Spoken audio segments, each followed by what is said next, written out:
Pick your favorite battery-operated toy. In this case, I'm selecting Woody. And adapting a toy is relatively easy and most times does not affect the structure of the toy. With Woody, we did have to make a little cutaway near the battery housing area to make sure that everything would close flush and not really kind of get in the way.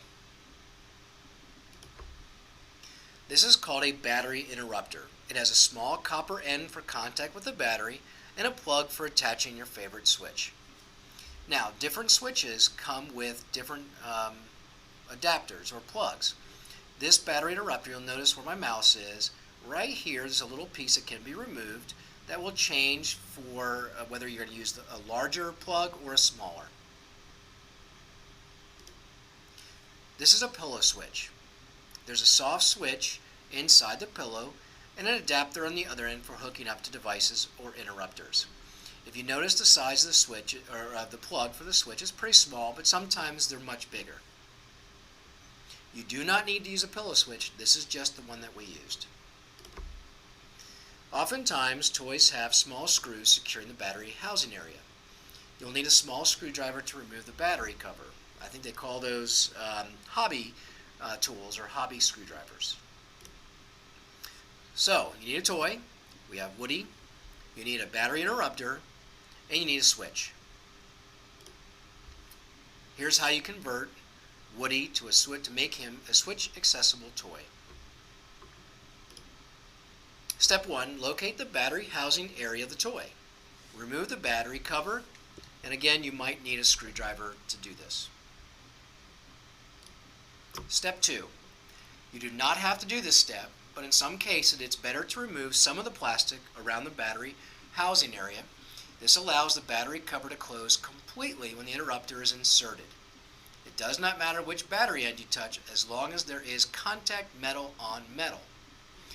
Right here you'll notice the little area that we filed away, and that just allows the wire to rest away from the enclosure. Step 3, insert the battery interrupter to make metal on metal contact. We use the negative battery terminal side. The spring will touch the copper, which should be touching the battery. Step 4. Screw the battery cover back on after securing the battery interrupter in place. Turn the toy's on-off button into the on position. The toy should not move or make any noises. Step 5. Plug the selected switch into the battery interrupter. You may need an adapter if the interrupter female plug is different than the switch's insert. And finally, step 6. Have fun and time to play. Now, Woody Doll is kind of a special toy because he's got several pieces to it that make him say different kinds of phrases. There is a hat that comes with Woody, and I don't know how the toy does it, but if you remove the hat, he has a phrase about losing his hat, and if you return the hat to his head, he has a phrase about returning his hat. He also has a pull string on the back. So this is a perfect toy where several peers can play together. You will also see the red switch, and let's go ahead and push play so you can hear it. Let's turn the volume up and give it a little play.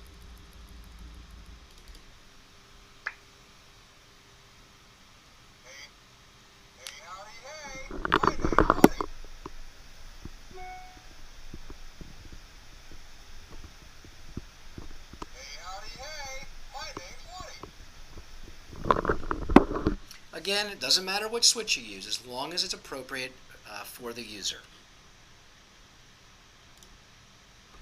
For additional resources, visit sharednetwork.org or inclusiveconnections.com, and finally adaptingcreatively.blogspot.